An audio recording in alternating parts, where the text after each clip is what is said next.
베를린 소망교회 성도 여러분, 안녕하세요. 오늘도 주 예수님의 은혜가 여러분과 여러분의 가정에 함께 하시기를 빕니다. 우리가 믿는 하나님은 은혜가 풍성하신 하나님입니다. 하나님께서 그 은혜를 우리에게 내려주셔서 오늘 하루도 감사와 기쁨으로 살 수 있기를 바랍니다. 먼저 사도신경으로 우리의 신앙을 고백하겠습니다. 나는 전능하신 아버지 하나님 천지의 창조주를 믿습니다. 나는 그의 유일하신 아들 우리 주 예수 그리스도를 믿습니다. 그는 성령으로 잉태되어 동정녀 마리아에게서 나시고 본디오 빌라도에게 고난을 받아 십자가에 못 박혀 죽으시고 장사된 지 사흘 만에 죽은 자 가운데서 다시 살아나셨으며 하늘에 오르시어 전능하신 아버지 하나님 우편에 앉아 계시다가 거기로부터 살아있는 자와 죽은 자를 심판하러 오십니다.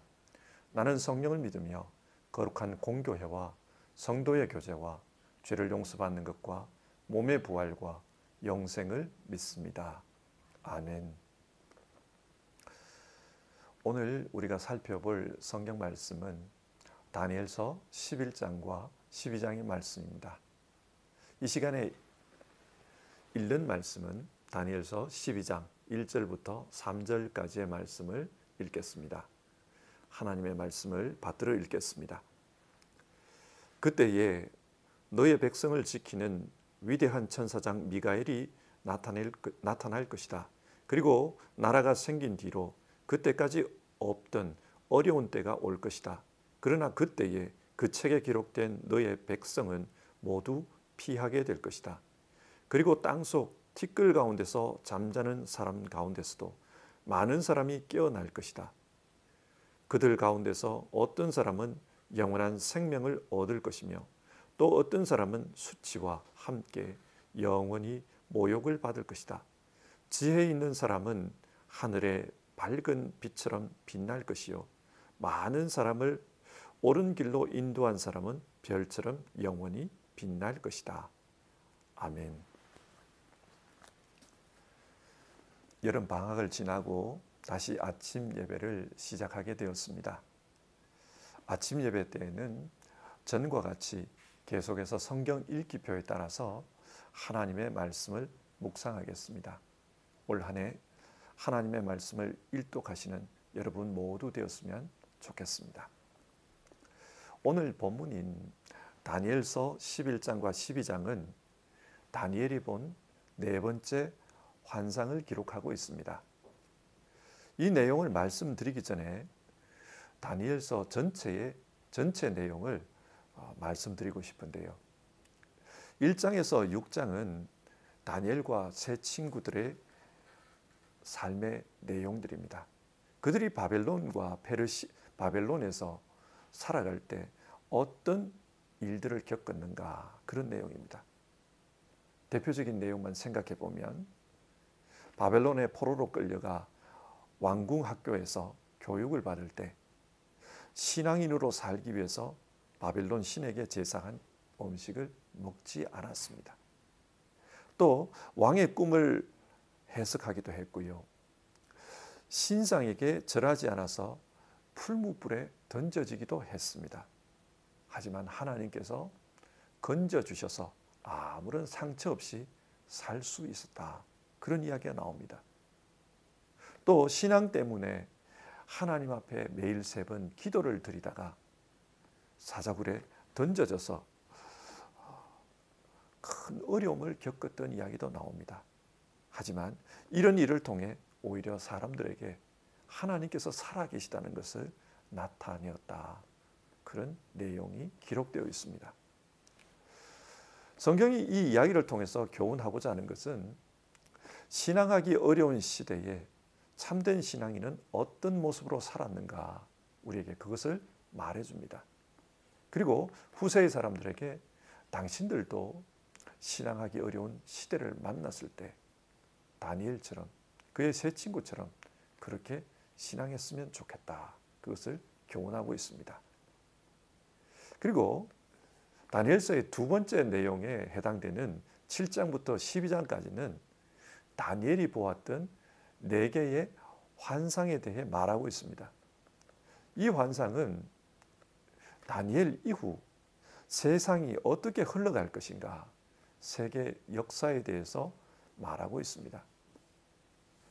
여러분이 오늘 읽은 말씀인 다니엘서 11장과 12장은 그 환상들 중에 네 번째 내용인데요. 이 환상이 무엇을 말하는지 그 내용을 간략하게 살펴봅시다. 먼저 11장 2절, 보아라, 페르시아에 또 새 왕이 일어날 것이며 이 새 왕은 다니엘이 살았을 당시 왕이었던 고레스 이후에 일어날 왕들을 말합니다. 그 왕들의 시대가 지나고 네 번째 왕이 나타날 것인데 그 왕 때 어떤 일이 일어나는가? 2절 끝부분을 보면요, 모든 사람을 격동시켜서 그리스를 칠 것이다. 그리스를 공격한다는 거예요. 이 네 번째 왕은 우리 성경에서 에스더서에 나오는 에스더의 남편 아하수에로를 가리킵니다. 아하수에로는 페르시아의 100만 대군을 이끌고 그리스를 침공합니다. 처음에는 이 전쟁에서 이기는 것처럼 보였습니다. 그런데 살라미 전투에서 패하는 바람에 전쟁 전체가 망하고 말았습니다. 그 후 세계의 패권은 그리스 쪽으로 넘어갑니다. 이어서 3절, 그리스에서 용감한 왕이 일어나서 큰 권력을 질 것이라는 예언의 말씀이 나옵니다. 이 왕이 누구인가? 알렉산더 대왕입니다. 알렉산더 대왕은 20세의 왕위에 올라서 10년 동안 전쟁을 통해 큰 영토를 차지합니다. 그래서 알렉산더 제국을 세웁니다. 이 당시 그리스의 영토가 얼마나 컸는가? 지금의 동유럽, 이집트, 그리고 중동 전체, 인도까지 이 영토가 확장이 되었습니다. 하지만 알렉산더 제국은 그렇게 오래 가지를 못했습니다. 왜 그렇습니까? 알렉산더가 33세에 병에 걸려 죽었기 때문입니다.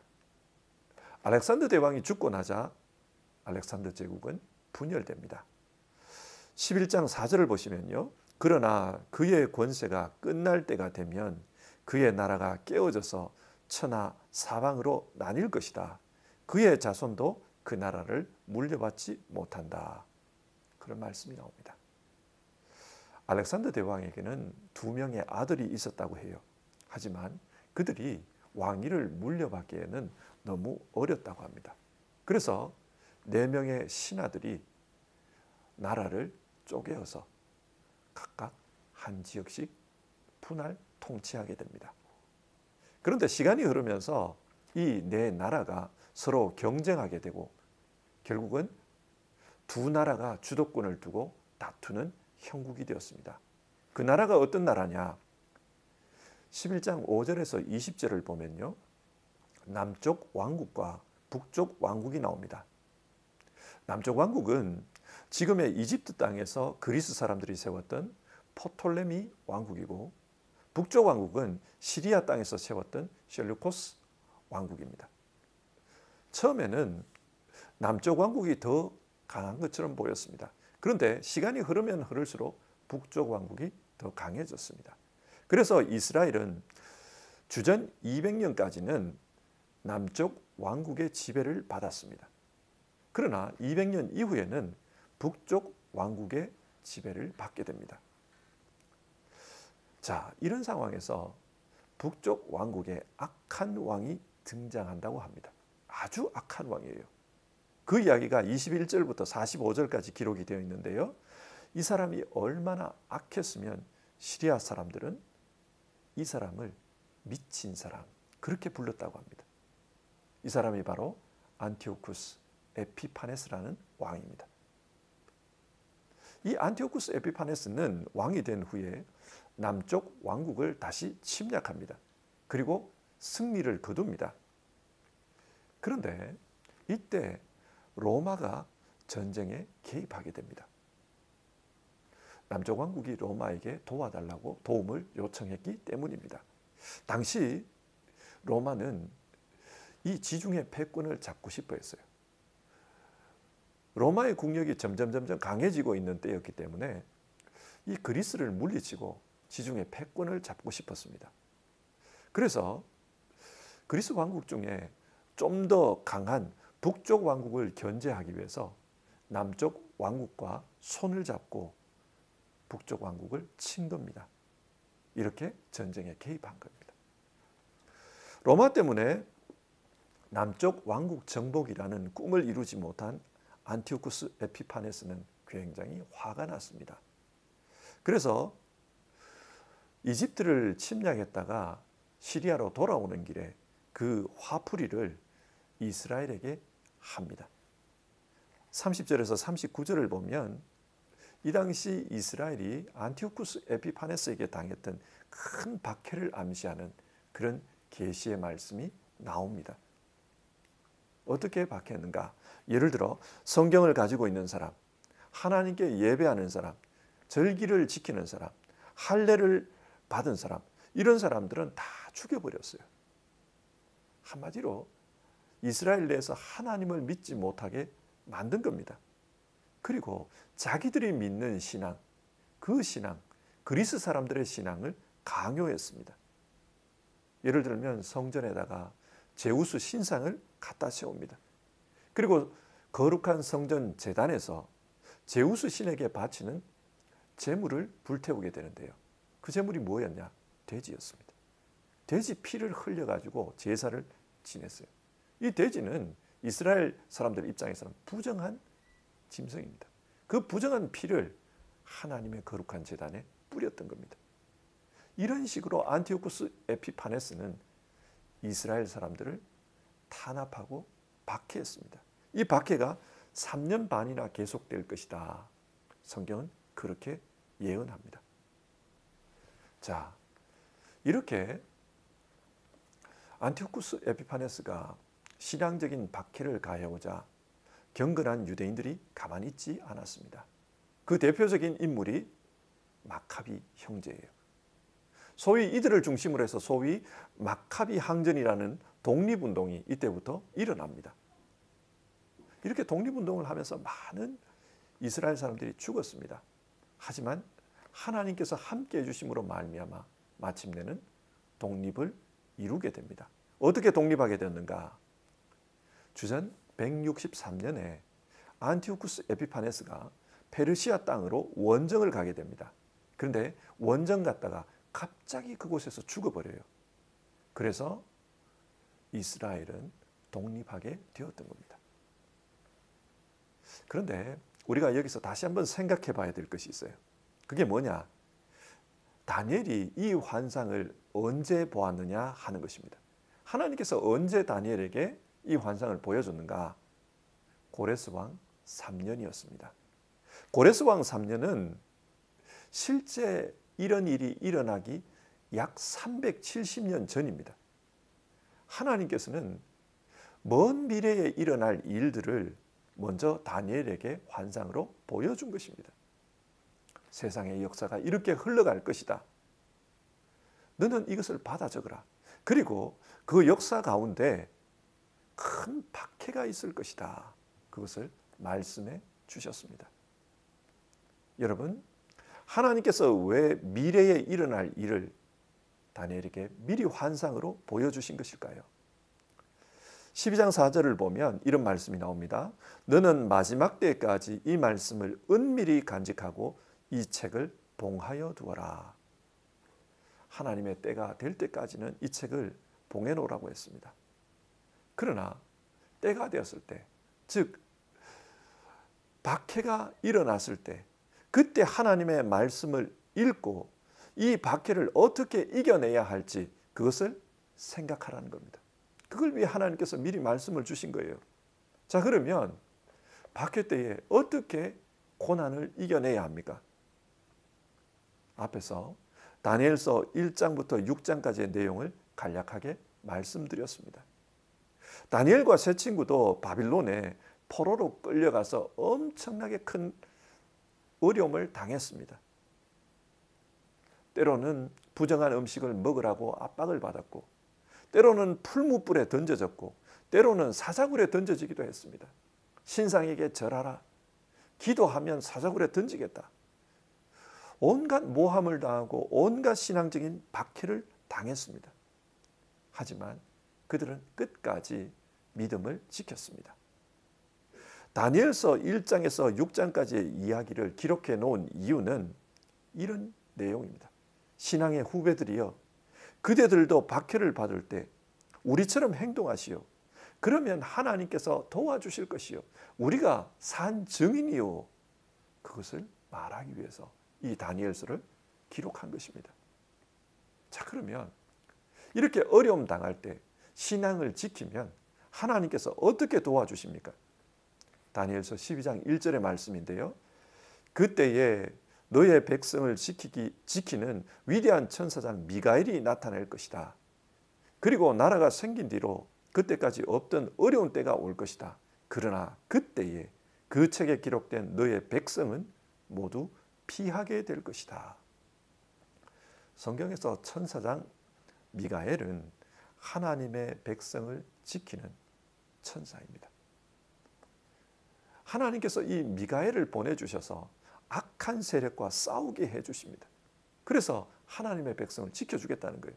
하나님의 책, 생명책에 기록된 그 하나님의 백성들을 환난으로부터 지켜주겠다. 그렇게 도와주신다고 말씀합니다. 그리고 12장 2절, 그리고 땅속 티끌 가운데서 잠자는 사람 가운데서도 많은 사람이 깨어날 것이다. 그들 가운데서 어떤 사람은 영원한 생명을 얻을 것이며 또 어떤 사람은 수치와 함께 영원히 모욕을 받을 것이다. 이때가 마지막 때입니다. 이런 어려움이 찾아오면은 끝까지 믿음을 위해 끝까지 싸우다가, 믿음을 지키기 위해 끝까지 싸우다가 순교하는 이들이 있습니다. 혹은 박해가 너무 힘들어서 그 박해 때문에 신앙을 포기하고 변절하는 사람도 있을 것입니다. 하나님은 끝까지 신앙을 지킨 사람, 그 사람들이 설령 죽을지라도 마지막 때에 다시 살릴 것이라고 합니다. 그리고 영원한 생명을 주시겠다, 그렇게 약속하십니다. 하지만 세상의 고난이 힘들어서 신앙을 포기한 사람, 그들은 영원한 수치를 당하게 될 것이다, 그렇게 말씀하고 있습니다. 자, 오늘 본문의 내용을 한번 정리해 봅시다. 하나님은 다니엘을 통해 세상에 이런 일들이 일어날 것이다, 그것을 말씀해 주셨습니다. 그리고 오랜 시간이 지난 후 실제로 역사 속에 그 일들이 그대로 일어났습니다. 여러분, 성경이 이것을 통해 뭘 말합니까? 성경은 이 세상은 하나님께서 다스리신다. 하나님께서 역사를 움직이고 계신다. 하나님께서 역사의 주인이시다. 그것을 말합니다. 하나님은 역사의 주인으로서 이 역사 가운데 하나님의 뜻이 이루어지기를 원하십니다. 그러나 타락한 인간은 사탄의 종로로 타면서 그 하나님의 뜻에 대적합니다. 그러다 보니 역사 속에 혼란이 발생합니다. 박해도 발생합니다. 많은 어려움들이 생겨납니다. 하지만 이 모든 것을 아시는 하나님께서는 이런 일이 일어날 것이다, 미리 그것을 말씀해 줍니다. 그리고 이런 일이 일어났을 때 이렇게 대비하라, 그것도 말씀해 주셨습니다. 다니엘서 11장과 12장 내용과 유사한 본문이 요한계시록에도 나옵니다. 역사의 마지막에 이런 어려움이 있을 것이다, 성경은 우리에게 미리 예언해 놓고 있습니다. 소위 말하는 7년 대환란이 있을 거라는 겁니다. 그러나 그 환란의 때에 우리는 어떻게 살아야 하는가? 다니엘서가 우리에게 교훈을 줍니다. 어려움 속에서도 신앙을 포기하지 말고 끝까지 믿음으로 살라, 우리에게 그렇게 말씀합니다. 다니엘처럼, 그의 세 친구처럼 순교를 각오하고 하나님을 끝까지 붙들어라. 그러면 하나님께서 도와주실 것이다. 다니엘을 도와준 것처럼, 그의 세 친구를 살려준 것처럼 하나님께서 그렇게 역사해 주실 것이다. 그것을 말씀해 줍니다. 그리고 설령 어려움을 당해서 좋지 않은 결과를 당할지라도 하나님께서 마지막 때 일으켜 세울 것이다. 영원한 생명을 주실 것이다. 그러니 담대하게, 믿음을 가지고 담대하게 이 세상 속에서 살아가라. 믿음으로 살아가라. 우리에게 그것을 권면합니다. 사랑하는 성도 여러분, 박해는 세상 마지막 때만 있는 것이 아닙니다. 우리에게도, 우리의 일상 속에도 어려움은 일어날 수 있습니다. 하나님께서는 우리에게 이런 어려움이 일어났을 때 어떻게 살아야 하는가, 그것을 다니엘서를 통해 우리에게 말씀해 주셨습니다. 신실한 믿음으로 살아가는 우리 모두 되기를 이 아침에 마음으로 결심해 봅시다. 다니엘처럼 나도 그렇게 신앙하겠다, 그렇게 마음으로 결심하고 기도함으로 오늘 하루를 살아갑시다. 이 시간 함께 찬송하고요, 기도하겠습니다. 찬송가는 342장입니다. 너 시험을 당해. 우리 1절과 3절을 부르겠습니다.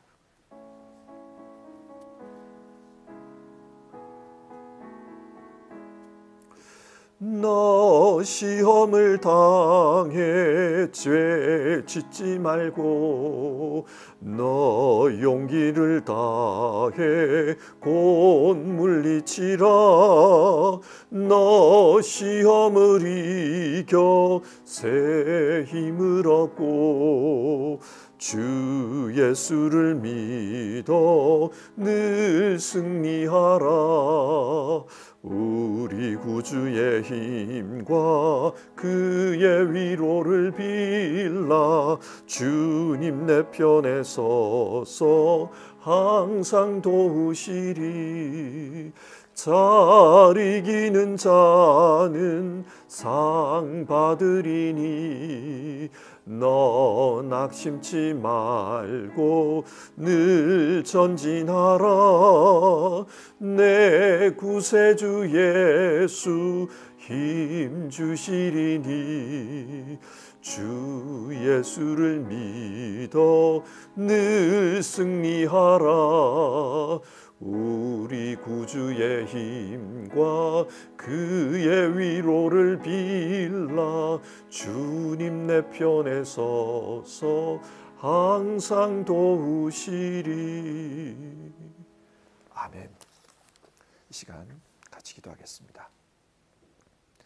하나님, 오늘 성경은 어려움이 많은 세상 속에서 우리 믿는 자들이 어떻게 살아야 하는가, 그것에 대해서 말씀해 줍니다.